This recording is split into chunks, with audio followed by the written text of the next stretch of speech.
This video will show you how to perform steering angle sensor calibration using the Smart Diagnostic system. The procedure in your vehicle will be the same as in this video. Plug your SDS into the DLC. Then confirm your vehicle and VIN. First, select Workshop Tools. Then Steering Angle Sensor Calibration. ABS, Anti-Lock Braking System. All Sensor Calibration. Follow the on-screen prompts to complete the procedure.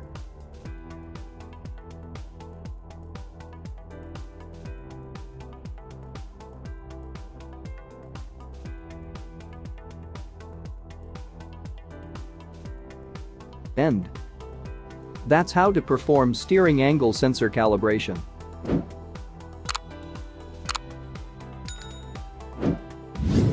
For more information, please visit us at Innova.com.